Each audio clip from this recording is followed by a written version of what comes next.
Well, thank you very much, Judy, and good afternoon, everyone. It is indeed a pleasure to be back at the Council to compare notes on a remarkably complex and dynamic international scene, and I very much look forward to talking with Judy and Council membership on the many topics that are in the headlines. But I would first like to offer some brief opening remarks to kick off the conversation today. Now, whenever I administer the oath of office to new officers at our headquarters in Langley, Virginia, I tell them that they are coming aboard at a critical moment in our agency's history. In the 36 years since I first entered government, I have never been witnessing a time with such a daunting array of challenges to our nation's security. Notable among those challenges is that some of the institutions and relationships that have been pillars of the post-Cold War international system are under serious stress. As you well know, the United Kingdom voted last week to leave the European Union. Of all the crises the EU has faced in recent years, the UK vote to leave the EU may well be its greatest challenge. Brexit is pushing the EU into a period of introspection that will pervade virtually everything the EU does in the coming weeks, months, and even years ahead. Eurosceptics around Europe, including in Denmark, France, Italy, and the Netherlands, are demanding their own referendums on multiple EU issues. This will surely make decision-making and forging consensus in the EU much harder. No member state has ever left the Union, so Europe is entering a period of uncertainty as the UK and the EU take stock of the situation and begin staking out their negotiating positions. Discussions about how an exit will work will dominate the EU agenda in the months ahead. Negotiations for the exit agreement will not begin until the Prime Minister formally notifies the EU of the UK's intention to leave, which Prime Minister David Cameron has said will occur under his successor. EU and member state leaders, excluding the UK, will be meeting in the coming days and weeks to begin laying the groundwork for those negotiations. Now, regardless of what lies ahead, I would like to take this opportunity to say that the Brexit vote will not adversely affect the intelligence partnership between the United States and the United Kingdom in the months and years ahead. Indeed, I spoke to my counterpart in London early Monday morning, and we reaffirmed to one another that the bonds of friendship and cooperation between our services are only destined to grow stronger in the years ahead. These ties are and will always be essential to our collective security. I presume a few of you have questions about terrorism and the so-called Islamic State of Iraq and Levant. I look forward to addressing them in the question and answer session. I know that our collective hearts, though, go out to the families of the latest victims of the horrific terrorist attacks perpetrated as well as incited by ISIL. The despicable attack at Istanbul's international airport yesterday that killed dozens and injured many more certainly bears the hallmarks of ISIL's depravity. Now, let me take a few moments to say a few words about some less discussed, but still some very important issues that we at CIA and our colleagues throughout the intelligence community are watching closely. I'll start with the overarching challenge of instability, which continues to grip large sections of the globe. Global instability is one of the defining issues of our time, and its implications are hard to overstate. As instability spreads, extremists and terrorists are finding sanctuary in ungoverned spaces. Energy supplies are being disrupted. Political reform is suffering as too many governments opt for authoritarian measures at the expense of democratic principles and respect for human rights. Most devastating of all, though, is the human toll attendant to instability.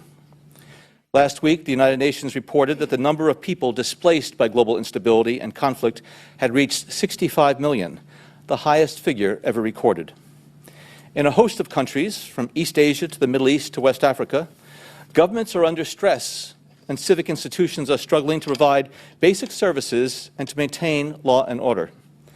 As governments in these regions recede from the center of national life, more people are shifting their allegiances away from the nation-state and towards subnational groups and identities, leading societies that once embraced a national identity to fracture along ethnic and sectarian lines.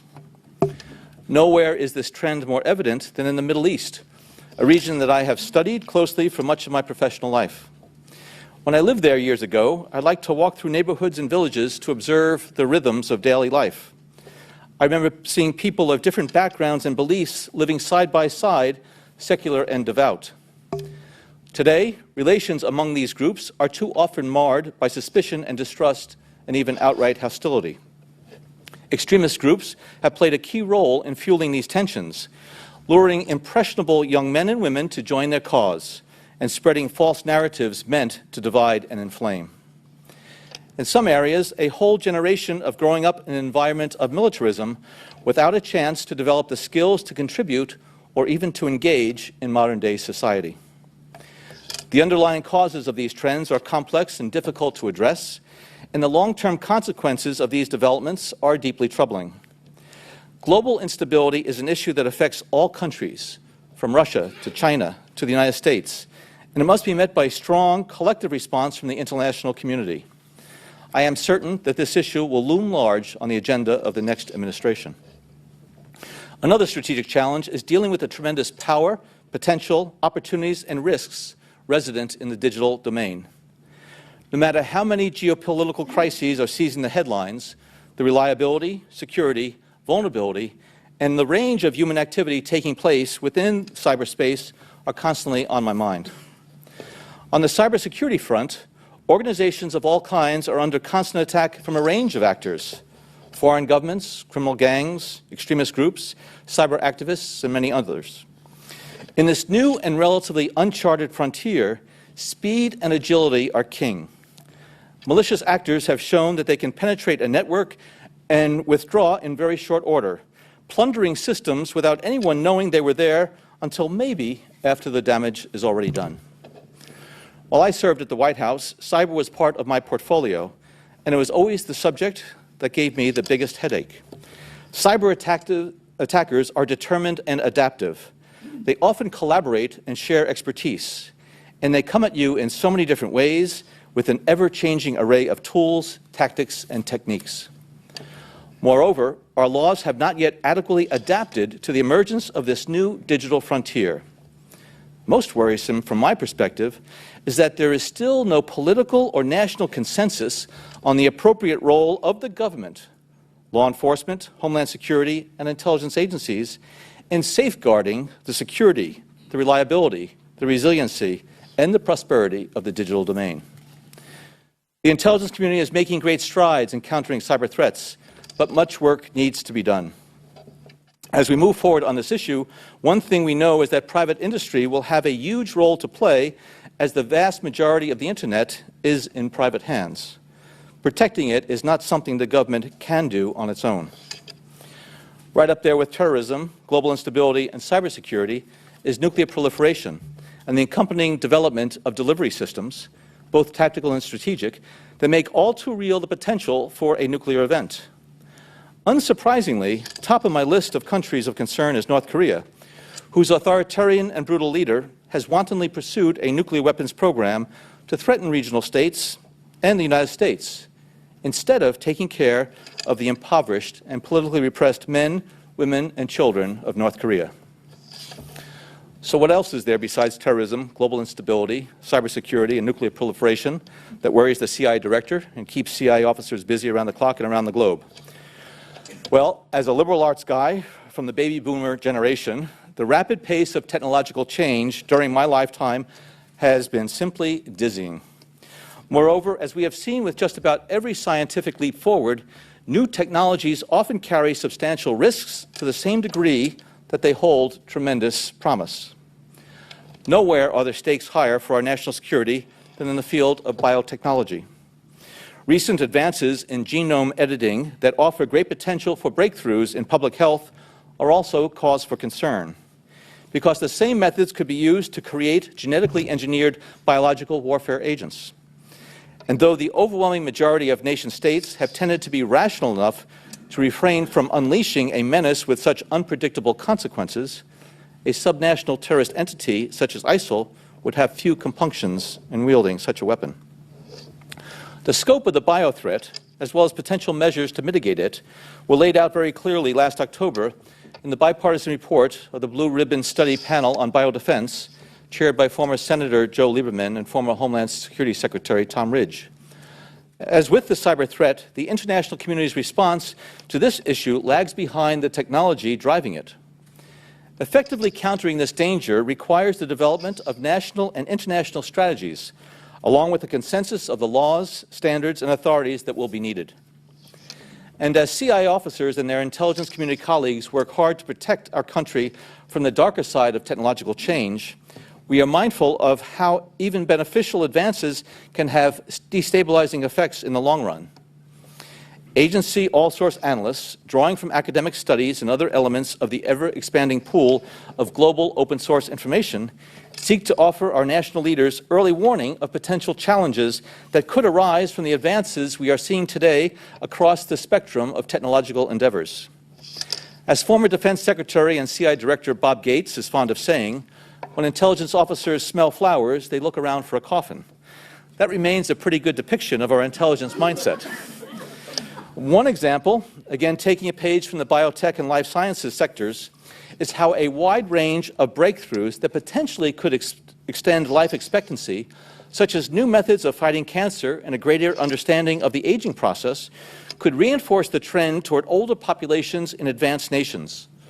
Some of the world's leading economies, and even the lesser economies, could face even stronger headwinds from having significantly larger proportions of retired people and older people relative to working-age citizens. Another example is the array of technologies, often referred to collectively as geoengineering, that potentially could help reverse the warming effects of global climate change.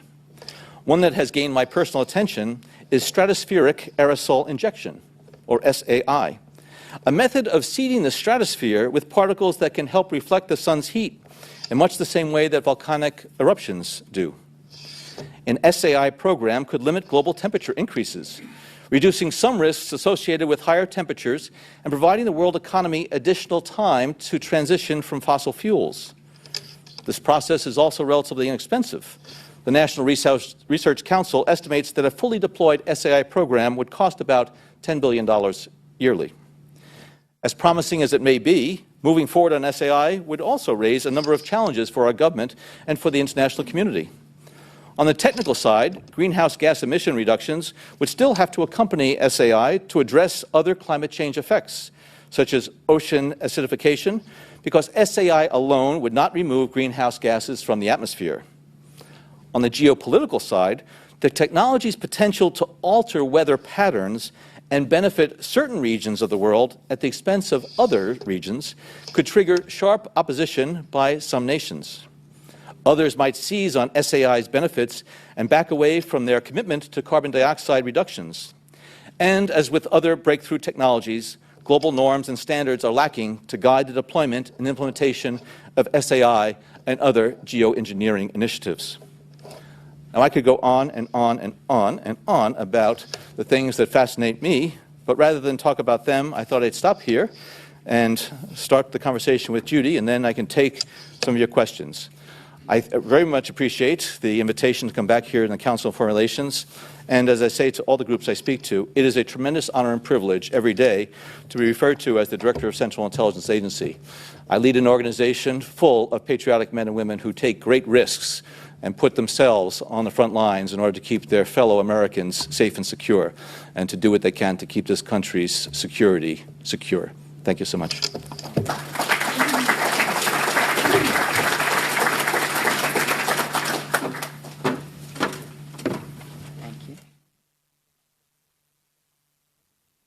I think we're all impressed with the array of challenges and issues that you deal with on a regular basis, Director Brennan. But I do want to come back to, what's in the news right now, and that is this latest attack in Istanbul. What the administration has been saying, and I think you referenced it just now, is that it has the earmarks of ISIS. How much is known about who's behind this, and why does it point in their direction? Well, to my knowledge, there is no credible claim of responsibility at this point. But that's not very surprising because, at least in most instances, if not all, ISIS has not claimed credit or responsibility for attacks that are perpetrated inside of Turkey.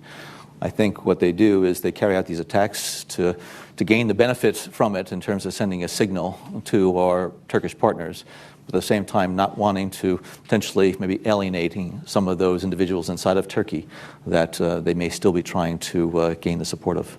Why are they able to pull off these attacks with what seems to be great regularity without the ability to prevent them ahead of time? Well, I think there's a variety of reasons.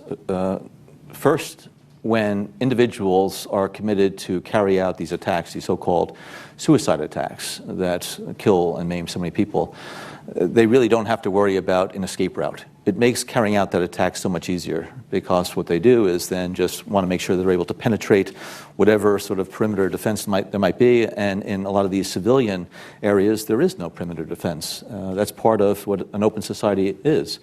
And also they're able to get their hands on weapons, automatic weapons, whether it be legally procured in some countries or through the black market in others. And also, they're able to take advantage of the technologies that allow them to communicate quite securely without having security and intelligence agencies able to understand what it is that they are plotting. So being able to fabricate a plot, carry it out among a small group of individuals, 1, 2, or more, it is unfortunately a feature of our times that ISIL in particular has been determined to carry out these attacks. Is it something that the rest of the world just has to get used to?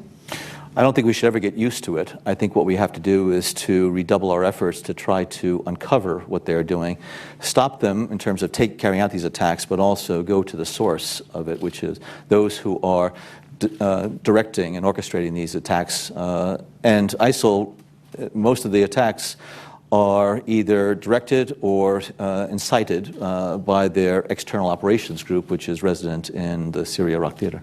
I'm struck that in several news interviews you've done recently, Director Brennan, you've made a point of saying, or you have said, that our efforts have not reduced ISIS's capability and global reach.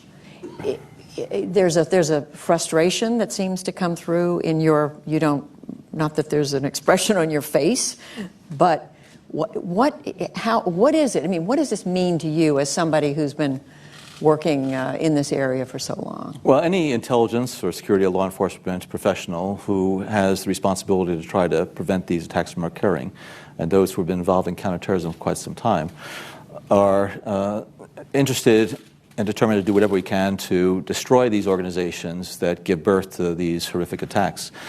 And as I've said recently, we've made, I think, some significant progress along with our coalition partners in Syria and Iraq, where most of the ISIS members are resident right now.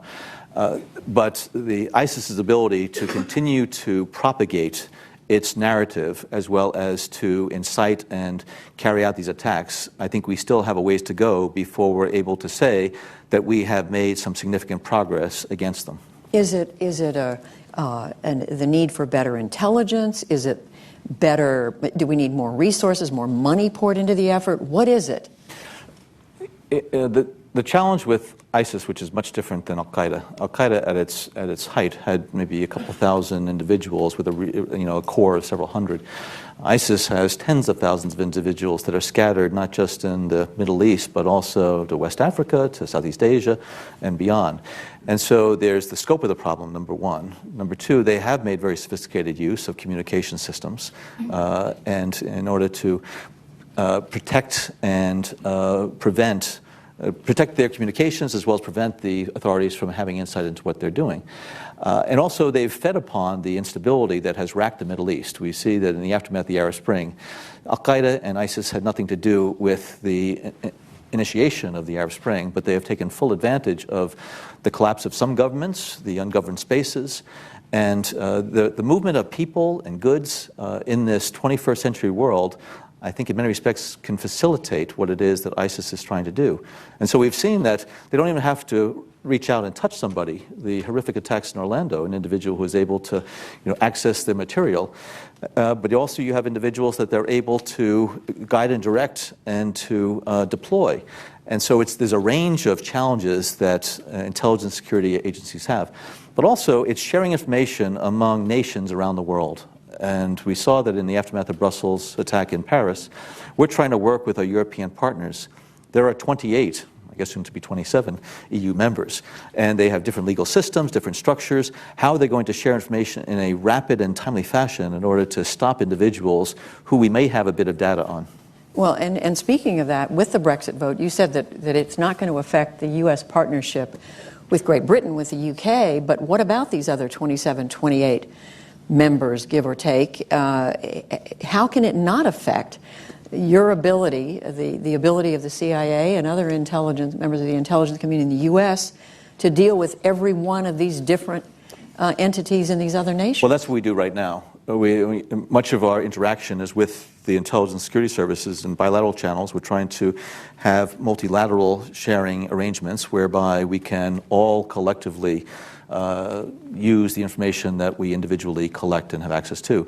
The EU has not been an operational element of the counterterrorism effort. It is more of a policy and a governance structure. So I really do not see it affecting our ability to work with the Brits as well as with the remainder of the EU on the counterterrorism front. So you see seamless cooperation with the partners that the U.S. needs to have intel sharing? I don't think I said seamless. I just said I don't think that the Brexit is going to adversely affect how we deal with the Brits. I think there's still a lot of work that needs to be done to try to put together a mission architecture that will allow Europe as a whole to share information in a timely fashion. We're working with the Brits as well as the rest of the Europeans, but it's not just a European issue, it's with the Middle Eastern countries and African countries. So this is going to be a journey that I think we're going to be on for quite some time.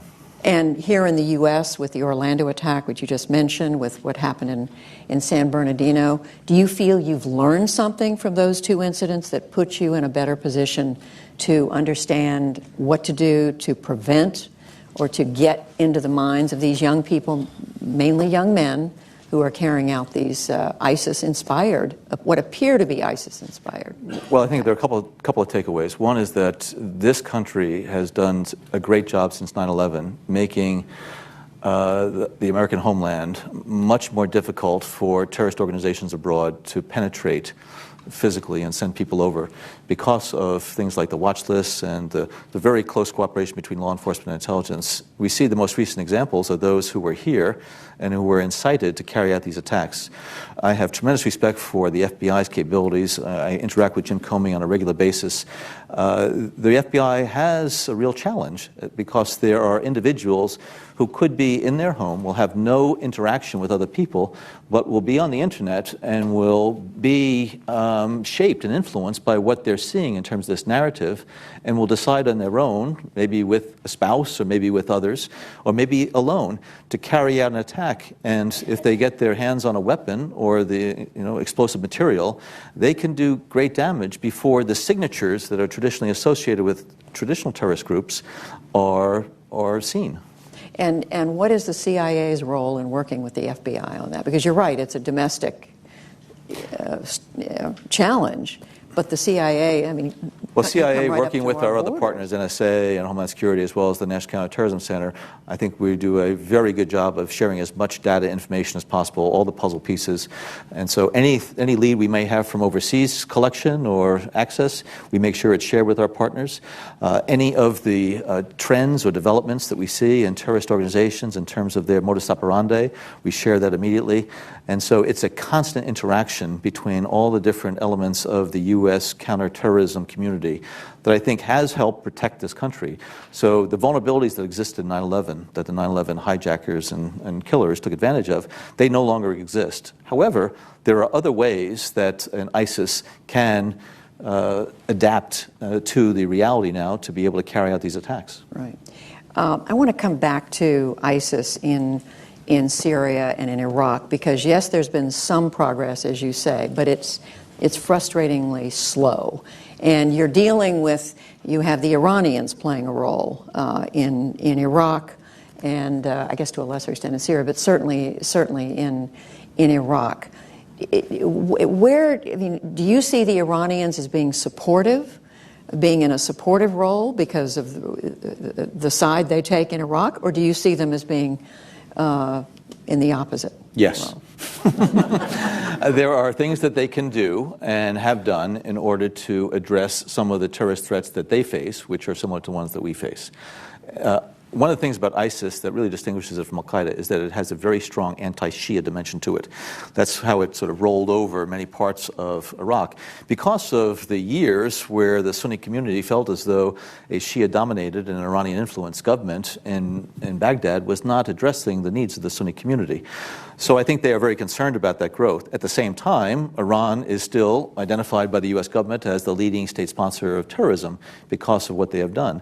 So they are both a part of the problem, but they also, and I'm hopeful that maybe with the growing influence and ascendance of some of the more moderate elements within the Iranian government and President Rouhani, that we may see Iran truly move toward rejoining the community of nations and fulfilling its role and responsibility. But while it continues to provide support to terrorist organizations like Hezbollah and others in Lebanon, Kata'ib Hezbollah inside of Iraq and other groups, there's a real problem with Tehran. And what's the level of communication between your agency and Iran? I don't communicate with Iran. There's zero. I do not personally have any interaction. Not personally. I do not have any interaction, any formal liaison relationship or engagement with Iran. Does the agency? The agency does not. Okay. No formal intelligence No liaison formal relationship intelligence. with the Iran. Maybe somebody out here can phrase it better. President Assad. But we know the Iranians very well. Just saying. President Assad does not seem to be, certainly weakened to some extent, but hanging on in Syria. There doesn't seem to be much evidence right now that he's budging from his position. How do you weigh where the Syrian conflict stands right now? Last year, at this time, Assad was really on the ropes in terms of the Syrian military was taking on the chin in a number of areas, particularly north of Damascus in the Latakia area. And that was what prompted Moscow to decide to send several thousand Russian military personnel, aircraft, weaponry, artillery, tanks, you name it, in order to prop up the regime that they have invested in over the last 50 years or so. And so the downward trajectory of the regime's fortunes was reversed as a result of that engagement on the part of Moscow. We believe fervently that Assad is part of the problem. He's not part of the solution. He is the reason, after the atrocities that he's perpetrated on his people, that he has lost all legitimacy in terms of ruling that country. And that's also one of the reasons why we have so many of the Syrian people up in arms against Assad and the government in Damascus, as well as the foreign fighters. So we believe that although he's maybe strengthened on the battlefield relative to where he was last year, right, we really are continuing to push the Russians because the Russians play a critical role in this. There's going to be, I think, no way forward on the political front without active Russian cooperation as well as true and genuine Russian interest in trying to find a political path because this is not going to be resolved on the battlefield. And do you see any progress on that front?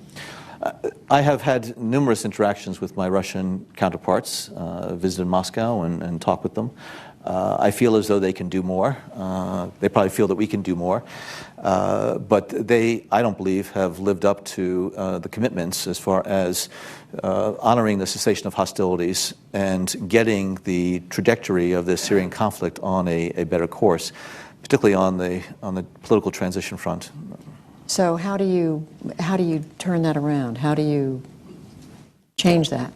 The dogged determination of our diplomats, led by the indefatigable John Kerry, who continues to work with Foreign Minister Lavrov and others. We have interaction with our counterparts on the Russian intelligence side to try to have a common appreciation of what the situation is inside of Syria. I have no doubt that the Russians are motivated in part, in terms of their investment in Syria, out of concern about the growth of ISIS and terrorist forces there. Whether it be ISIS or Jabhat al-Nusra, which is al-Qaeda in Syria, they are determined to, I think, try to crush those forces. At the same time, though, I think they have to recognize that these forces have grown because of the problems that have existed in Syria in the Syrian government. I have a last question, and then we're going to open it up to the audience. I was struck that, I guess I shouldn't have been, that you said the greatest nuclear proliferation threat still comes from North Korea. Is there any progress in terms of intelligence, information, communication with the North? Is it still chiefly through China? I mean, help us understand where that is. That is another one of the more frustrating aspects of our international agenda, that you have someone like Kim Jong-un who continues to pursue these nuclear and ballistic missile capabilities, almost irrespective of what his people need. I do not believe that he yet has come to realize that the international community is going to remain united against the nuclearization of the Korean Peninsula, and that we're not going to accept North Korea as a nuclear state, which is what he is demanding. And so therefore, I think the international community wants to be able to bring North Korea out of its international isolation and to help the North Korean people, but there needs to be a better appreciation on the part of Kim Jong-un that his continued pursuit of these military capabilities, nuclear capabilities, is only going to undermine his long-term prospects. You don't sense that message is getting through in any way? He seems to be exceptionally stubborn and not a very good listener. With that, I now want to invite all of you to ask questions. I am told that this meeting is on the record. I think we already knew that. We have microphones. We're going to bring them to you, so raise your hand, then stand up. We're asking you to tell us who you are, give us your affiliation, and we ask you to keep it to one question so we can get to as many of you as possible. So who has the first question? Why don't we start right here on the third row? Yes, gentleman in the middle. David Goldwyn, Atlantic Council. I wonder if you'd comment on the Iranian-Saudi rivalry, and particularly how Mohammed bin Salman's plans might help or hurt that relationship. Well, as you know, it's a long-standing rivalry that predates Mohammed bin Salman, the current leadership, as well as the current governments in both countries. This rivalry, unfortunately, between Persian and Arab, Shia and Sunni, unfortunately, it has undermined, I think, some of the efforts in the past to try to bridge that gap. Unfortunately, the continued problems that exist inside of Iraq and Syria do not help to facilitate even a productive dialogue between Tehran and Riyadh. And there are sharply differences of view about what the future of Syria and Iraq should look like. So it's important for two very large, important, and influential countries in the Gulf region to be able to find some type of modus vivendi. And I think we're hoping that some of the more rational actors inside of Iran are going to recognize that there needs to be some type of accommodation with the Saudi leadership and the Saudi government. And in my engagements with the Saudis, and I do have a liaison engagement and relationship with Saudi Arabia, they are interested in pursuing that if they feel as though the Iranian leadership is genuinely interested in pursuing something that other than an antagonistic relationship. Is that something the U.S. is trying to persuade them of? I think one of the real motivating factors behind the JCPOA was, in addition to stopping Iran's pursuit of a nuclear weapons program, was to tamp down the tensions that were rising as a result of that program in the Gulf, with the ultimate aim of having the Gulf states, the ones that are in that region, find a better way to communicate with one another, first of all, and then secondly, to see whether or not there can be some repairing of those relations. And in the past, there have been times when Saudi Arabia and Iran, under different leaders, were able to work together. There are areas where I think there is quite a bit of interaction. The Iranians have decided not to send pilgrims to Mecca this year because of security concerns there and because of this antagonism that continues to exist. So we are encouraging this type of tamping down of tensions and dialogue. You're only going to improve relations if you have dialogue. Okay. far against the wall over here. Yes. Hi, John Sullivan with George Mason University. There have been a number of excellent articles recently in council publications and others talking about the erosion of the democratic trend around the world and the revival of the authoritarian or autocratic tendencies. That wasn't one of the factors that you listed, but I wonder, in your major overarching concerns, to what degree do you worry about this fracturing of democracy and increase in authoritarian revival? Well, we will make my remarks available on the CIA website, which is www.cia.gov, later on today. And I do say in there that a lot of these governments and regimes have opted for authoritarian measures at the expense of democratic principles and human rights. And I do think that unfortunately, some of these governments feel as though they are being overwhelmed by the security challenges they face, and they will resort then back to some of the traditional measures of suppressing these challenges with authoritarian measures. We also, though, I think have to recognize that Western-style democracy, which has taken several hundred years to really take root, and it's continuing to be a journey for us, that it's not a light switch that can be just flipped in these Middle Eastern countries and Arab states. Going from very traditional societies and with having the trappings of modernization in some of these cities, they're still socially, culturally, politically very unfamiliar with the practices and democratic principles that we hold so dear. So I think we have to be understanding that this is going to take some time. At the same time, we, the U.S. government, and we, CIA, are very, very clear in terms of the types of behaviors and actions that we will not tolerate. If that type of suppression and abuse of human rights, we, CIA, have not only threatened to cut off relations with some of those liaison partners that we have information that they practice, we have cut off relations. So I think we need to keep the pressure on them. But also we have to make sure that the navigation of the shoals that stand between these governments today and a thriving democracy are significant. And I think we have to help them navigate it. One of the real concerns I have is that the economic challenges that these countries face are overwhelming. When I think about the suffering that's taking place in Yemen, and is still in the midst of active fighting, the reconstruction that is going to be required to put that country back together, and Syria and Iraq and Libya, and the economic reform that has to take place in some of the countries in the region that are not racked by this instability are also very significant.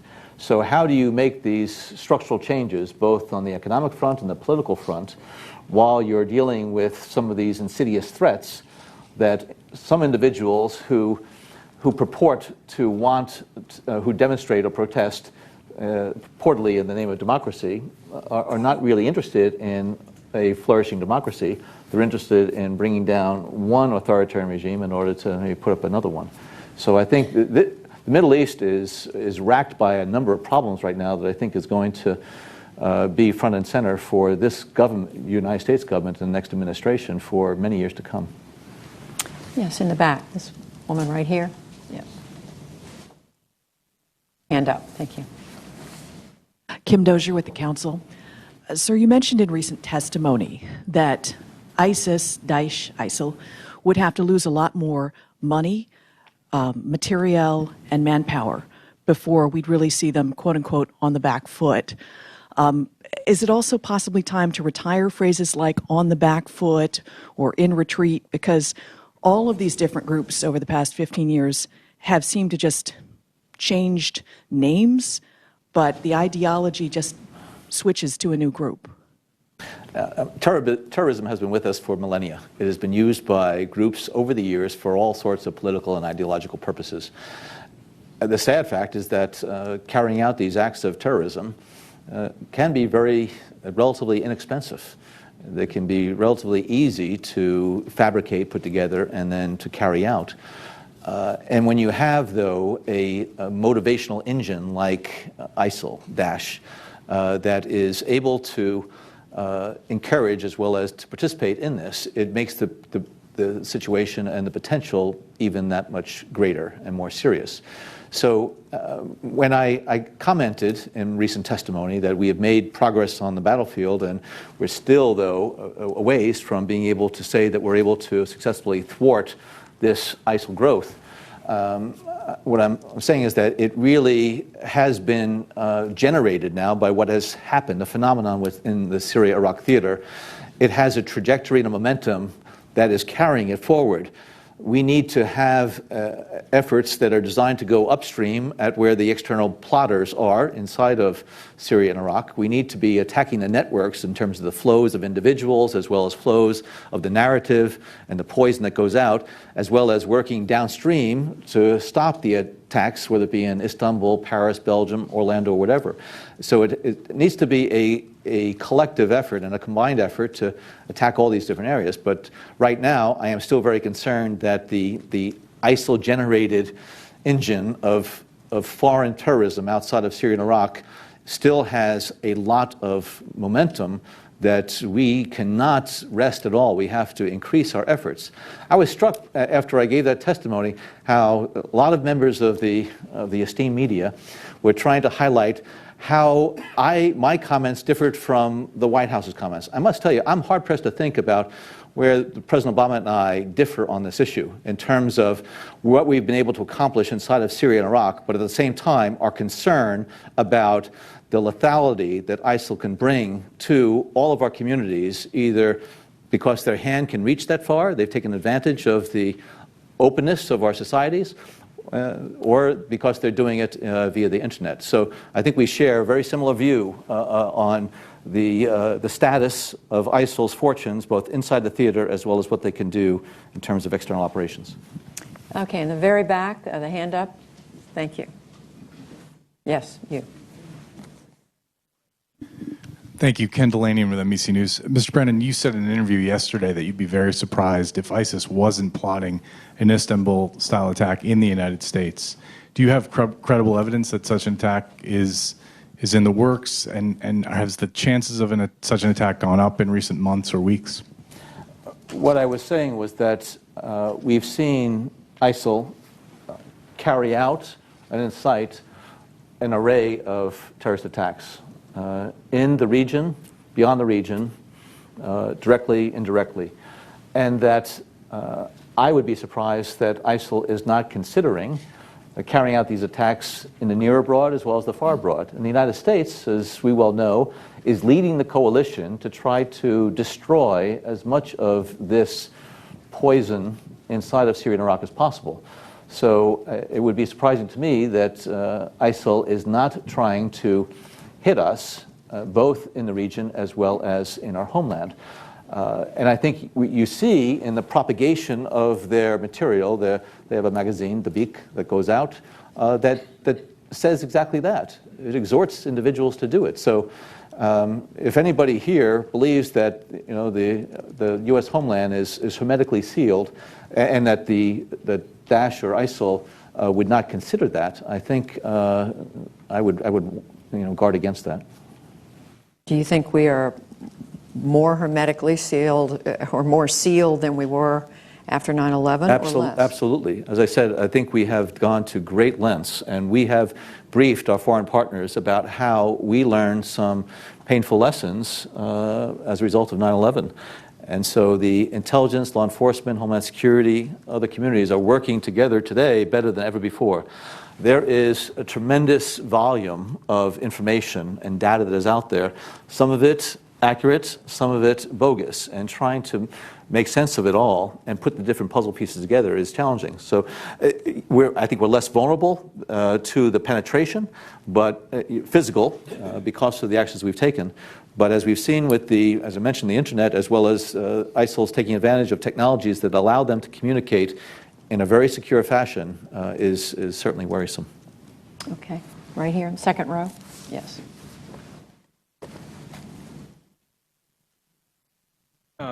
Jim Mann, author at Johns Hopkins SAIS. In your list of challenges, you didn't mention China, although there are several areas like cyber, for example, where it might seem to fit in one way or another. Where does it fit into your list of challenges? As I said, I could have gone on and on and on about all the challenges out there. Didn't mention Ukraine, didn't mention a lot of issues related to Russia. China is a growing power of great economic, political, and increasingly military influence and presence. And clearly, as we look at what's happening in the South China Sea, there is a reason for the United States to pay attention to what China is doing on a number of fronts, which we are.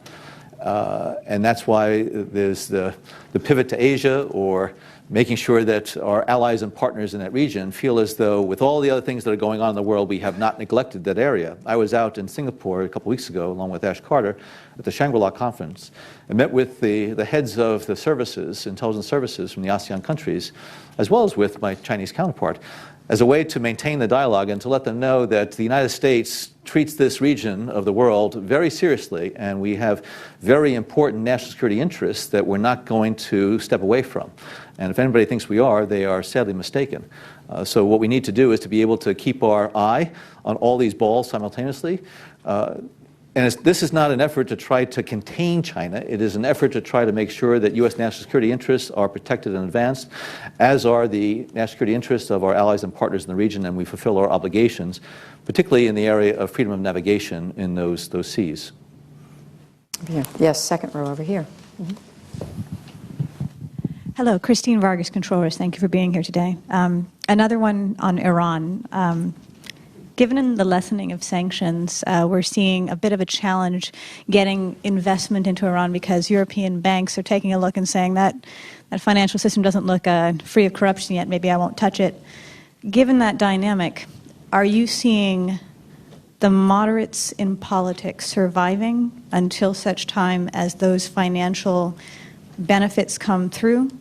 And what event could tip the scales in one way or another? Thank you.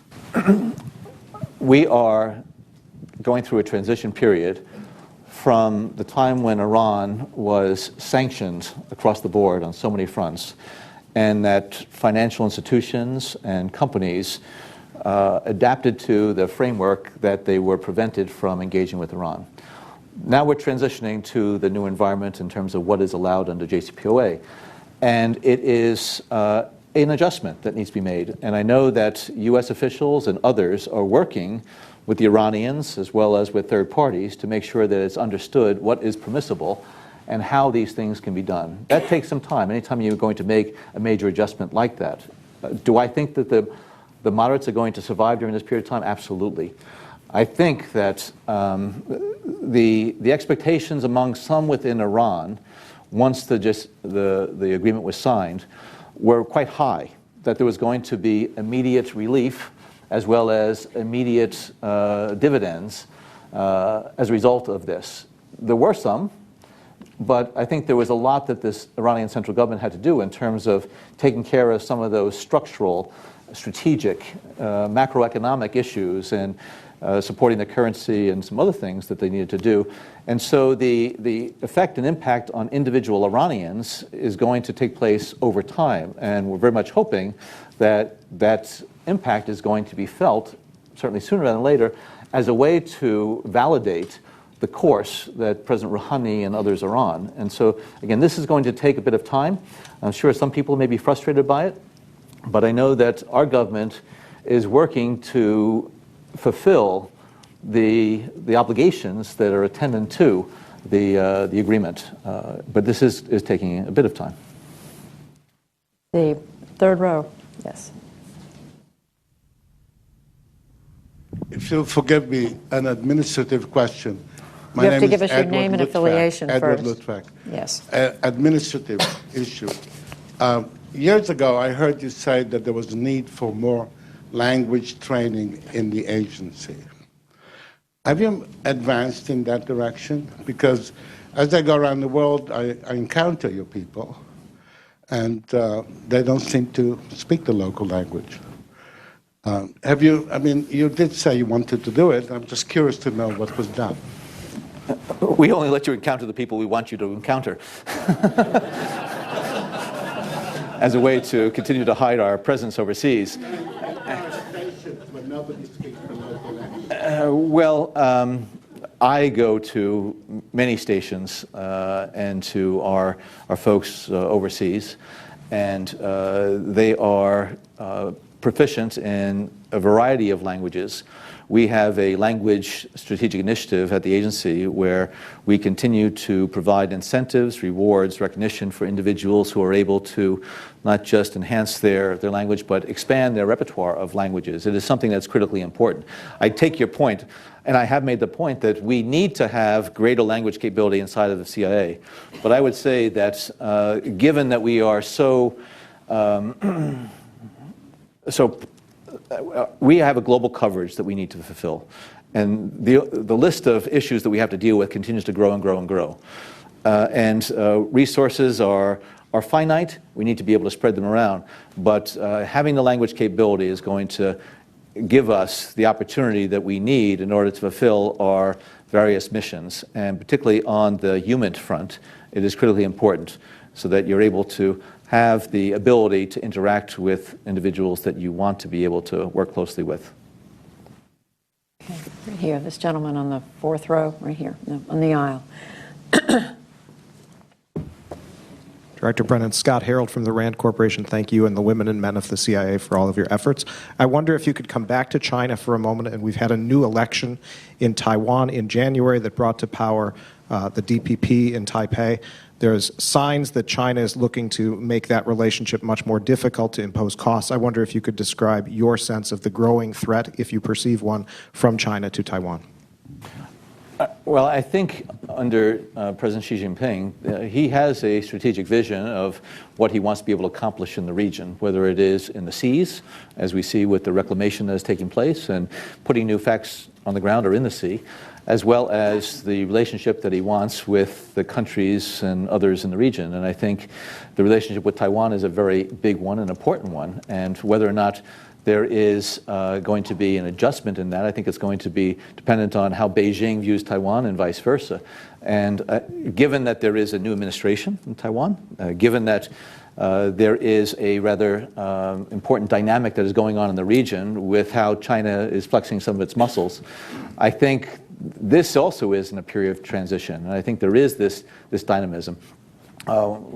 I think, and it's not a secret to anybody, that mainland China views Taiwan in a very special way.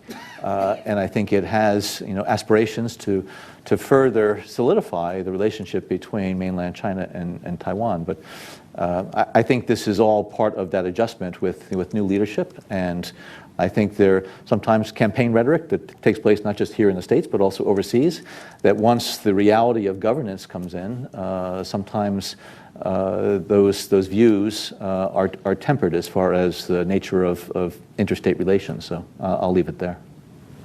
Let's see. How about in the middle back there in the blue shirt?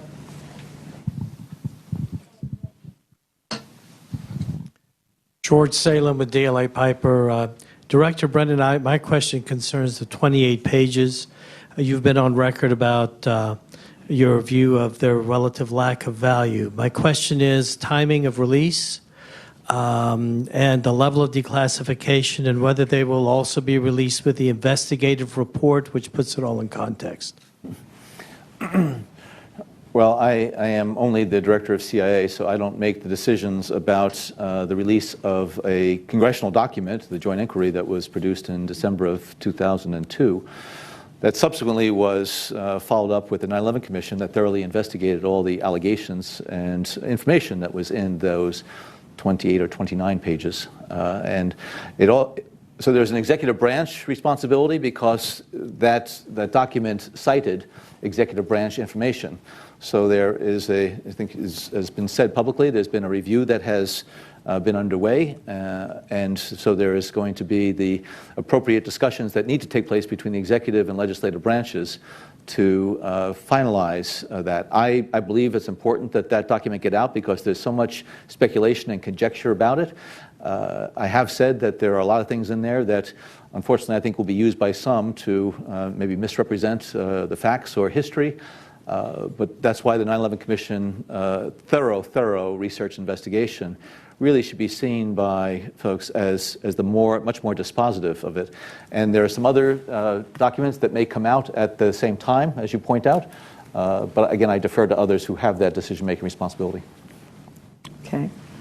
Let's see. I'm trying to get to somebody next to the last, third in from the end on the row. Yeah, with your hand up. You've had your hand up a long time. Yes. Simon Henderson, the Washington Institute for Near East Policy. There's a David Ignatius op-ed in today's Washington Post in which you get a passing reference. By the way, I did talk to David Ignatius prior to that article being published. Just want to go on the record because it's a reference to me. He didn't imply you did, but the headline, at least on the online version, is "The 30-year-old Saudi prince could jumpstart the kingdom or drive it off a cliff." What can the US do? What should it do to get a good outcome in Saudi Arabia? Continue to work very closely with the Saudi leadership, the Saudi government. President Obama has been out there many times during his administration. We have constant interaction with the Saudi government in the political, economic, security, intelligence, military realms. We have very close alignment of objectives in some areas. We need to continue to work with them.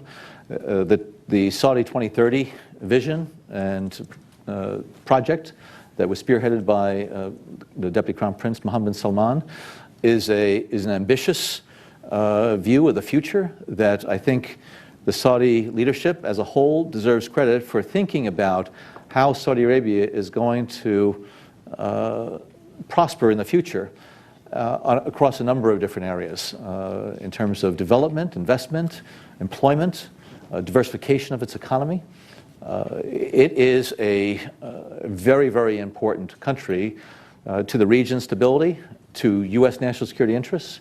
And so what we're trying to do is to make sure that there is this very active dialogue and a very open and candid discussion between ourselves and Saudi Arabia.